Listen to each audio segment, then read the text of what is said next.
जी जनाब, बहुत बहुत शुक्रिया आपका। मेरे साथ अंजुम और अली रज़ा हमारे पार्टी के सीनियर मेंबर्स मौजूद हैं और आज जो पाकिस्तान तहरीक इंसाफ ने एक हंगामी प्रेस कॉन्फ्रेंस कॉल की, आज सुबह में आप आए हैं। ज़ाहिर है कि उसके पीछे कोई कुछ ना कुछ ख़ास वजूहत होंगी जिसकी बिना के ऊपर हमें फ़िक्र लगी और हमने आपसे गुजारिश करी कि आप आएँ और आगे हमारी मदद करें।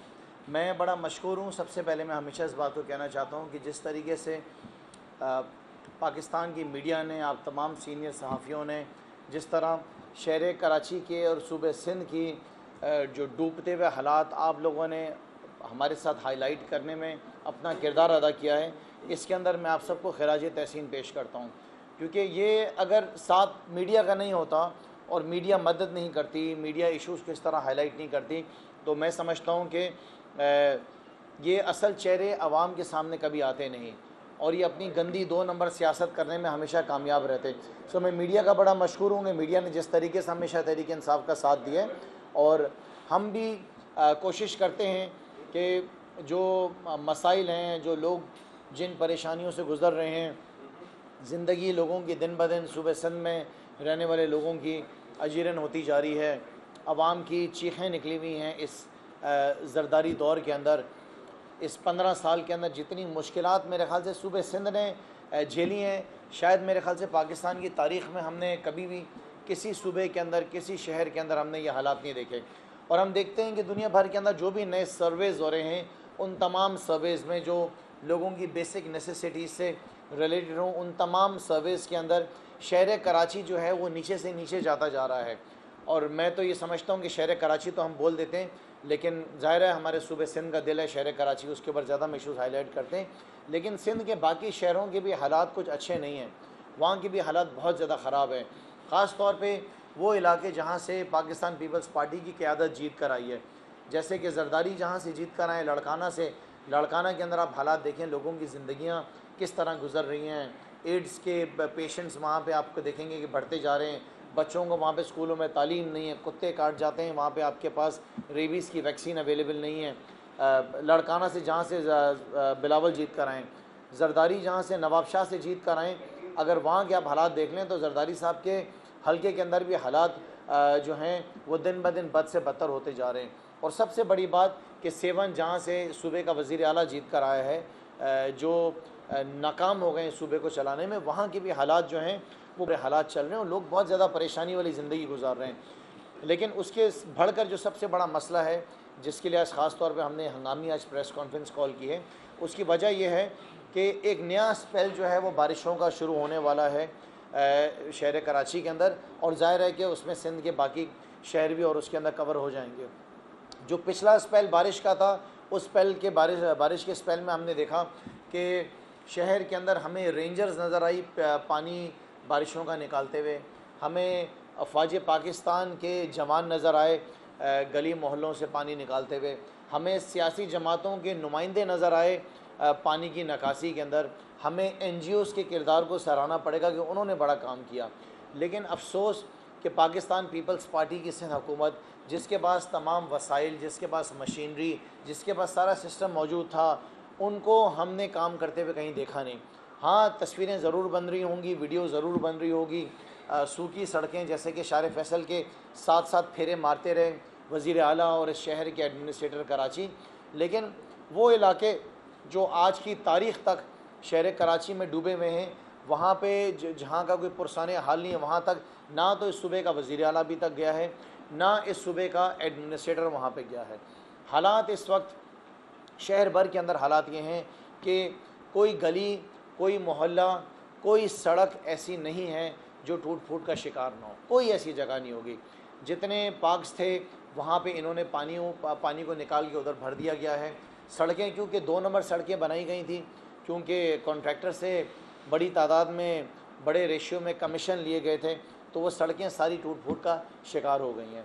इस दौरान हम ये देख रहे हैं कि एक नया सिलसिला शुरू हुआ है, और वो ये कि स्ट्रीट क्राइम जो है वो बहुत ज़्यादा बढ़ गया है। मोटरसाइकिलों पे दिन दनाते जो है ना, वो दिन भर जो हैं गन पॉइंट के ऊपर मोटरसाइकिल वालों से मोबाइल फ़ोन छीने जा रहे हैं, उनके पैसे छीने जा रहे हैं। 2 वाक़यात शहर कराची के अंदर कल हुए हैं, जिसमें मेमार के अंदर एक फूड डिलीवरी सर्विस के राइडर को गोली मार दी गई। अब वो बेचारा 40 से 50 रुपये के ऑर्डर पे उन्हें कमीशन मिलता है, वो 50 रुपये के ऑर्डर के ऊपर उस शख्स की जान चली गई। दूसरा वाक़या कल सुबह में जो है माई कोलाची रोड के ऊपर हुआ है, वहाँ पर भी यही हालात थे कि गोली मार के जो है एक राइडर से जो है उससे पैसे छीन लिए गए, मोबाइल छीन लिए गए।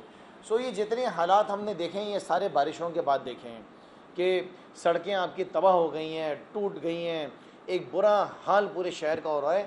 और साथ साथ हम देख रहे हैं कि जो कचरा क्योंकि ज़ाहिर है कि सैनिटेशन का निज़ाम नहीं है, Sindh solid waste management board के अंदर अरबों रुपए की करप्शन है, बड़ी बड़ी वीडियोस हमें दिखाई गई सिंध असेंबली में कि बेहतरीन निज़ाम बनाया जाएगा, वो भी नहीं बनाया गया। तो हमें बारिशों के दौरान कचरा जो है पूरे शहर में बहता हुआ नज़र आया। तो इस वक्त हालात शहर कराची के बहुत ज़्यादा हालात बुरे हुए हैं। कोई ऐसी गली नहीं है जहाँ पे गटर का पानी, सीवेज का पानी उबल ना रहो। हर गली के अंदर आपको गटर का पानी नज़र आएगा। स्टॉर्म ड्रेन्स, क्योंकि शहर के अंदर अंदरूने शहर के अंदर कभी स्टॉर्म ड्रेन्स बनाए नहीं गए थे, तो लोगों ने जाहिर है कि जो बरसाती पानी था वो सारा जो सीवेज की लाइनों में थे वो उसमें से गुज़रा। अब वो गटर का पानी पूरे शहर में उबलना शुरू हो गया है। रोज़ाना की बुनियाद पे हमें हॉस्पिटल से ख़बरें आ रही हैं कि बीमारियां बढ़ती जा रही हैं, बच्चे बीमार हो रहे हैं, बड़ी उम्र में लोग बीमार हो रहे हैं, बुज़ुर्गों की बीमारियों की जो है कंप्लेंट्स आ रही हैं। लेकिन यहाँ पे इंतज़ामिया हमें ये समझ में नहीं आ रहा है कि वो क्या वजह काम नहीं कर रही है। बड़ा सोचा, हमने समझा, तो समझ में यही बात आई कि जो जरदारी साहब हैं वो पहले तो पंजाब में हुकूमत गिराने में और अपनी हुकूमत बनाने के अंदर मसरूफ़ रहे।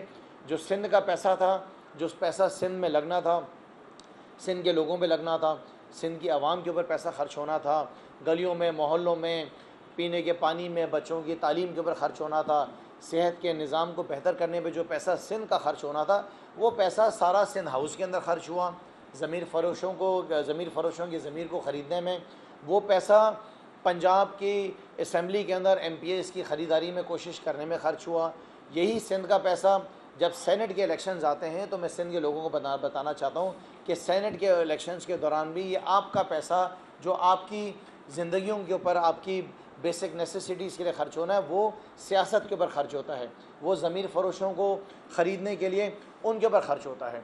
तो जब बारिशें हो रही थी, सुबह सिंध डूब रहा था, तो शुरू के जो पहला स्पेल था उसके अंदर तो जरदारी साहब जो हैं वो मसरूफ़ थे पंजाब में हुकूमत बनाने के लिए, और अब जो हैं वो सुना बीमार हो गए हैं, तो उनके जितने वज़ीर हैं उनकी तीमारदारी के अंदर मसरूफ़ हैं। और बिलावल जरदारी साहब वो जब से फ़ॉरेन मिनिस्टर बने वो सैर सपाटे कर रहे हैं पूरी दुनिया के। वो बच्चे को नहीं जैसे खिलौना मिल जाता है, बच्चा खेलता, बचपन में छोटे थे जहाज़ मिल गया था, जहाज़ को लेके उड़ाते रहते थे, इस तरह वो इस तरीके से बिलावल जरदारी साहब जो हैं इस वक्त पूरी दुनिया में सैर सपाटे कर रहे हैं। उनको एक जहाज़ मिल गया है, बच्चे को जैसे खिलौना मिल गया है, वो उसके अच्छा खेल रहा है। इस बच्चे को इस बात की समझ नहीं कि इसकी हुकूमत है, इस नालायक की। सूबे सिंध के अंदर, सूबे सिंध में लोगों की चीखें निकली हुई हैं, स्कूल में बच्चों को तालीम नहीं मिल रही है। अभी इस जो समर वेकेशंस हैं वो ख़त्म हो गई हैं, बच्चों के स्कूल वापस स्टार्ट हो गए हैं। स्कूल के जो कंपाउंड हैं, जितनी भी सरकारी स्कूल हैं, उनके कंपाउंड बारिश के पानी से भरे हुए हैं, उसकी नकासी के ऊपर कोई काम नहीं किया गया है। गटर उबल रहे हैं, उसके ऊपर कोई काम नहीं किया गया है। इनका जो लोकल गवर्नमेंट मिनिस्टर हैं वो मुकम्मल तौर पर नाकाम और फेल हो गए हैं आवाम की मदद करने में, आवाम के मसाइल हल करने में। तमाम मिनिस्ट्रीज़ जो हैं इस वक्त सूबे सिंध में, मैं सिंध के लोगों को बताना चाहूँगा कि वो सिस्टम को सही तरीके से चलाने में मसरूफ़ हैं। हर मिनिस्ट्री के अंडर जो है वो एक सिस्टम चल रहा है। जैसे कि ज़मीनों का सिस्टम होता है कि किसी की ज़मीन है, आजकल नया सिलसिला स्टार्ट हुआ है, वो ज़मीनों पे कब्ज़े चल रहे हैं। हुकूमत के नुमाइंदे ज़मीनों पे कब्ज़े कर रहे हैं लोगों की, और उसको छुड़वाने के लिए उनसे करोड़ों रुपए ले रहे हैं। बिल्डर्स जो हैं वो आजकल करोड़ों रुपए सिंध बिल्डिंग कंट्रोल अथॉरिटी को जो है वो दे रहे हैं नक्शे पास कराने में। सिंध बिल्डिंग कंट्रोल अथॉरिटी जो है वो अपना किरदार अदा कर रही है इसके अंदर। उसके साथ साथ जो आपकी एंटी इंक्रोचमेंट की टीम है उसको ख़ास तौर पे टास्क दिए गए हैं कि लोगों की ज़मीनों पे कब्ज़े करो और उस कब्ज़े को छुड़वाने के लिए उसके बाद फिर उनसे पैसा लो। तो सूरत हाल जो सूबे सिंध के अंदर चल रही है वो बहुत ही खौफनाक सूरत हाल है। मैं आपको एक बात और बताना चाहूँगा कि जो हमारा साहिल समंदर है, ख़ास तौर पर उसके साथ साथ हॉक्स बे का जो एरिया हो गया, वहाँ पे 2-4 दिनों के अंदर 8 से 10 लोग जो हैं वो डूब के मर गए। 8 से 10 लोग डूब के मर गए। उसका ज़िम्मेदार कौन है? क्या उसका ज़िम्मेदार इस सूबे का वज़ीर आला नहीं है? क्या इन अमवात का ज़िम्मेदार जो है वो बिलावल जरदारी और आसिफ अली जरदारी नहीं है? क्या उनकी ज़िम्मेदारी नहीं है कि इस सूबे में उनकी हुकूमत है, वो अपने मिनिस्टर से सवाल जवाब करें कि क्यों नहीं ऐसा निज़ाम बनाया गया कि लोगों को वहाँ पे रोका जा सके। एक सेक्शन 144 लगा देना उससे हल तो नहीं हो जाता है। क्या वहाँ पे आपके पास कोई जो है कोई ऐसा निज़ाम है कि कोई इमरजेंसी हो जाए किसी को बुला सकें, कोई 1112 के तरह जो निज़ाम होता है, 4 गाड़ियाँ 10 गाड़ियाँ आपने 20 गाड़ियाँ यहाँ पे निकाल दी, उससे मसला हल नहीं होगा पूरे शहर कराची का। कोई किसी किस्म का वहाँ पे हॉक्सबे के इलाके के अंदर सैंडस्पेट में पैराडाइज पॉइंट के ऊपर कोई ऐसी इमरजेंसी की सहूलियात नहीं है। मैं खराज तहसीन पेश करूँगा ईदी साहब को, अल्लाह ताला उनको जन्नत नसीब करे। आज भी ईदी साहब के नुमाइंदे जो हैं वो आपको हॉक्सबे के इलाकों में लोगों की मदद करते हुए मिल रहे हैं और वही लाशें निकाल रहे हैं। इनका तो हुकूमत सिंध का ये हाल है कि सखर बराज में जो है वो लाशें तैर रही हैं, लाशें पिछले 3-4 दिन से तैर रही हैं, आज तक उन लाशों को वहाँ से जो है वो निकाला नहीं गया है। सो हम डिमांड कर रहे हैं अफवाज पाकिस्तान से, इनफैक्ट मैं डिमांड करूँगा कि जो आने वाला स्पेल है उसके अंदर आप अभी से अपनी तैयारियां करें लोगों की जान बचाने के लिए, क्योंकि हुकूमत सिंध ने तो कुछ भी नहीं करना है। जो आपका यहाँ पे शहर कराची के अंदर Karachi water and sewage board है वो तबाही का शिकार है। जो एक बोर्ड सही कुछ बेहतर कुछ साल पहले काम कर रहा था, उसको मुकम्मल तौर पे इस वक्त पाकिस्तान पीपल्स पार्टी ने अपना सियासी जो है वो दफ्तर बना लिया। इस वक्त कराची वाटर सीवरेज बोर्ड जो है वो वहाँ पे उनके वाइस चेयरमैन के अंडर सियासी दफ्तर बन चुका है। वहाँ पे सियासी भर्तियाँ हो रही हैं, वहाँ पे जो है सियासी ट्रांसफ़र्स हो रही हैं, लोगों को वहाँ पे डिलीवर नहीं किया जा रहा है, लोगों के काम नहीं किए जा रहे हैं, मर्ज़ी की बुनियाद पे पानी की लाइनों को दिया जा रहा है। लोगों के घरों में पीने का पानी जो है वो नलकों से जो है उनको फराम नहीं किया जा रहा। आहिस्ते आहिस्ते जो सिलसिला क्लिफ्टन डिफेंस से शुरू हुआ था टैंकर्स का, आज वो आधे शहर तक पहुँच गया है। आधे शहर में पीने का पानी जो है वो टैंकर्स के ज़रिए फराम किया जा रहा है। तो कराची वाले क्या तुम्हारे बाप के नौकर हैं? यहाँ बैठकर टैक्सेस दे रहे हैं, हर किस्म का टैक्स कराची वाले दे रहे हैं, पूरे आपके मुल्क को कराची चला रहे हैं और आप कराची को लूटे जाओ, कराची की चमड़ी निकालते जाओ, कराची की चीखें निकालते जाओ।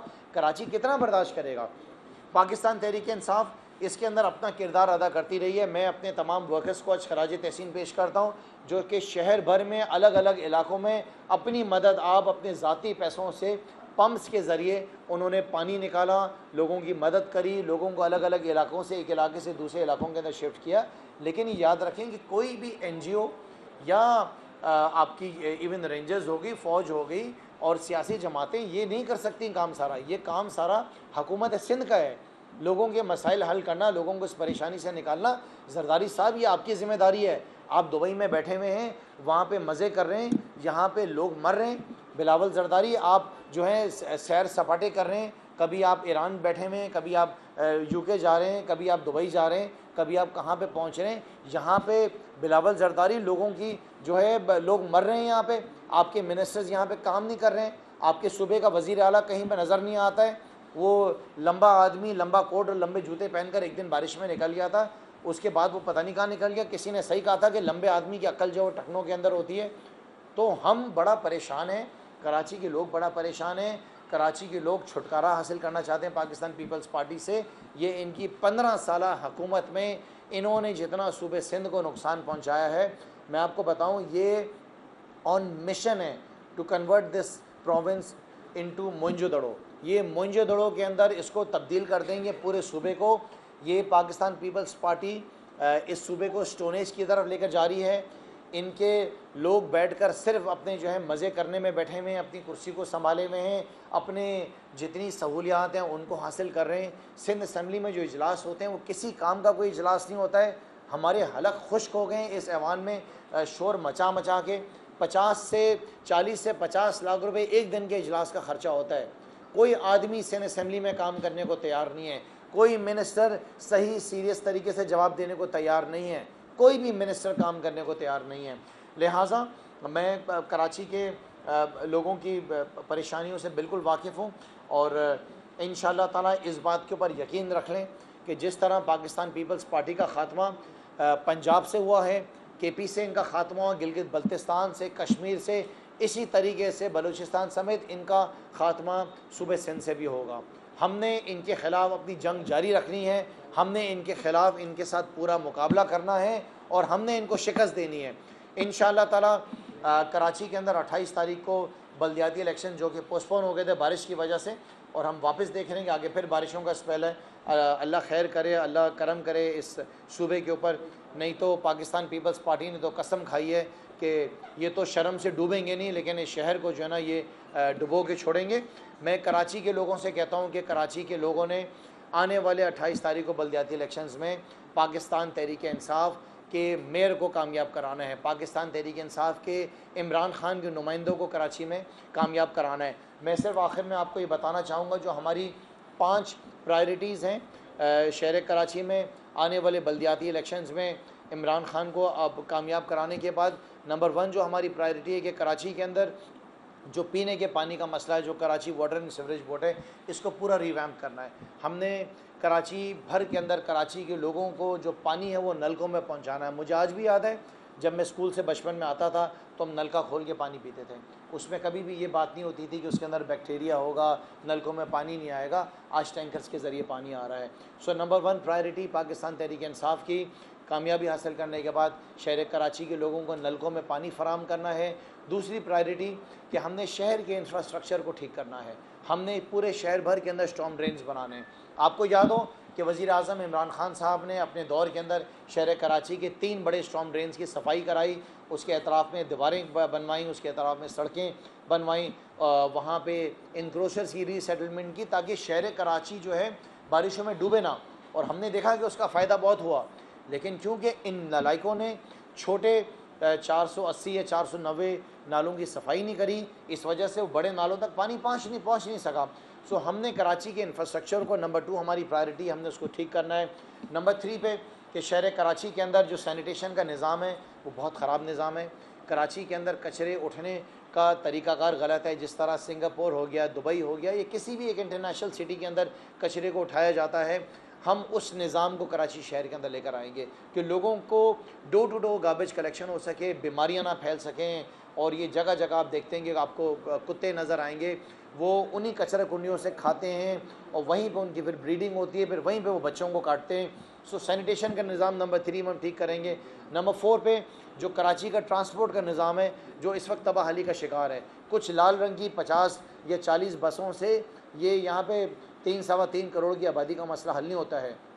जिस तरह इमरान खान साहब ने कम ही अरसे के अंदर ग्रीन लाइन को मुकम्मल कराया, इसी तरीके से जो हमारी प्रायोरिटी नंबर 4 है वो हमने ट्रांसपोर्ट के निज़ाम को ठीक करना है। नंबर 5 पे जो कि बहुत अहम मामला है, जो कि कराची का स्ट्रीट क्राइम है। कोई शख्स ऐसा नहीं है, अगर 10 में से आप पूछेंगे तो 7 अफराद जो हैं वो ये बताएंगे आपको कि या तो उसका मोबाइल फ़ोन छीन चुका है, या उसके घर के अंदर डकैती पड़ चुकी है, या उसकी फैमिली लूट चुकी है। स्ट्रीट क्राइम का शहर से हमने ख़ात्मा करना है। और एक आखिर में जो बहुत अहम चीज़ है कि शहर कराची के अंदर हमने प्लांटेशन की कैंपेन लॉन्च करनी है। जिस तरीके से इमरान खान ने केपी के अंदर बिलियन ट्री के नाम से एक कैंपेन लॉन्च की थी और लाखों दरख्त जो हैं वो पूरे सूबे में लगाए गए थे, ये हमारी ख्वाहिश है कि हम इंशाअल्लाह ताला कामयाबी हासिल करने के बाद पूरे शहर कराची के अंदर जो हमारी कैंपेन लॉन्च होंगी, स्टार्ट के अंदर ही क्लीन एंड ग्रीन की, उसके अंदर लाखों की तादाद में दरख्त लगाए जाएंगे। इस शहर को साफ़ किया जाएगा, इस शहर को हरा भरा किया जाएगा, इस शहर के मसाइल हल किए जाएंगे। सो मैं कराची आइट से मैं गुजारिश करूँगा कि देखें, जिन लोगों को आप आज़मा चुके हैं उन लोगों को आपने वापस नहीं आज़माना है। वो रोने धोने वाला मेयर आपको वापस नहीं चाहिए। जो 4 साल तक जो मेयर था वसीम अख्तर, वो 4 साल तक से रोता रहा। उसने रो रो के उसने अपने 4 साल गुजार दिए और उसके रोने से कराची भी रोता रहा, काम नहीं करा। हम आपको काम करके दिखाएंगे, बातें नहीं करेंगे, और कराची को डिलीवर करके दिखाएंगे, और ये सारे मसाइल भी इंशाल्लाह उसके हल दिखाएंगे।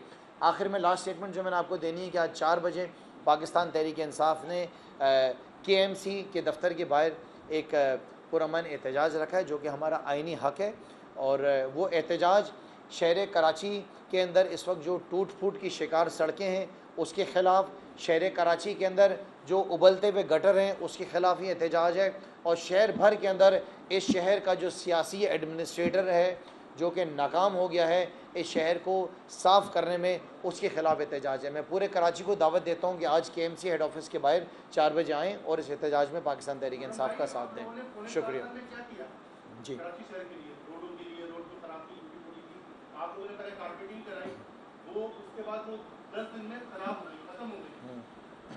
जी आप अच्छा जी, आपको मैं आपको इस बात जी आपको मैं इस बात को बता दूं, शायद मेरे ख्याल से आप बहुत अच्छी तरह इस बात को जानते होंगे कि 18वीं तरमीम के बाद जो ज़िम्मेदारियां हैं ये सूबाई हुकूमत की ज़िम्मेदारियाँ हैं। अल्हम्दुलिल्लाह पाकिस्तान तहरीक इंसाफ के MNAs ने और MPs ने और उसके साथ साथ MQM के MNAs को भी हमने पिछले 2020 और 21 के दौरान जो है हमने 9 अरब 90 करोड़ रुपए खर्च करके इस शहर के अंदर सीवेज के निज़ाम को बेहतर किया, पानी के निज़ाम को हमने बेहतर किया। नॉर्थ नाज़िमाबाद के 6 फ्लाईओवर्स बनाए जो आज जिस पे आप ट्रैवल करते हैं।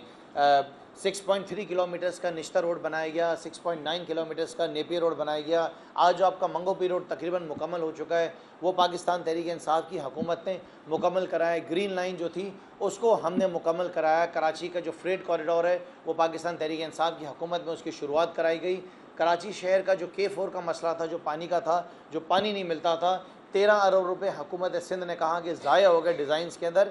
K4 हमने वज़ीर आज़म इमरान खान को क्या किया कि सिर्फ वफाकी हुकूमत इसको बनाए, अब सूबाई हुकूमत का उसके अंदर कोई कोलैबोरेशन ना हो। वो K4 भी इमरान खान के दौर के अंदर उसकी शुरुआत हुई। KCR जो सबसे बड़ा आपका जो मसाइल हैं आपके शहर कराची के अंदर ट्रांसपोर्ट में, आपने कहा कि क्या काम करो, मैं आपको बता रहा हूँ सारे कि KCR भी जो शुरुआत की गई वो भी हमारे दौर में की गई। बहुत सारी सियासी जमातों ने जिनका काम ही सिर्फ बैनर लगाना शाहराहों के ऊपर, तो वो कहा करते थे और साथ साथ हमारे इत्तेहादी भी MQM भी बहुत जो हर वक्त उछल कूद करते रहते थे कि कराची की गिनती सही नहीं, गिनती सही नहीं है। वज़ीर आज़म इमरान खान साहब ने असद उमर साहब की ज़िम्मेदारी लगाई और ये फ़ैसला किया गया कि कराची के आने वाले इलेक्शंस में पहले जो है आपका गिनती पूरी की जाएगी, सेंसस कराया जाएगा। सबसे पहले सेंसस पूरा मुकम्मल सेंसस कराया जाएगा, सिर्फ कराची नहीं पूरे मुल्क भर की बात हो रही है। 5 अरब रुपये उसके लिए अलग किए गए, रखे गए। आज कहाँ हैं आज वो सारी सियासी जमातें? उनसे पूछें ना आप। आज MQM अपने इत्तेहादियों से क्यों नहीं पूछ रही है कि वो जो 5 अरब रुपये आपके पड़े हुए हैं उसको सेंसस के लिए क्यों नहीं इस्तेमाल किया जा रहा है? वज़ीर आज़म इमरान खान के दौर के अंदर डॉलर जो है वो 260 रुपये में नहीं था, 170 रुपये में डॉलर था, जहाँ तक मुझे याद। सब्सक्राइब करें और बेल दबाएं ताकि कोई खबर रह न जाए।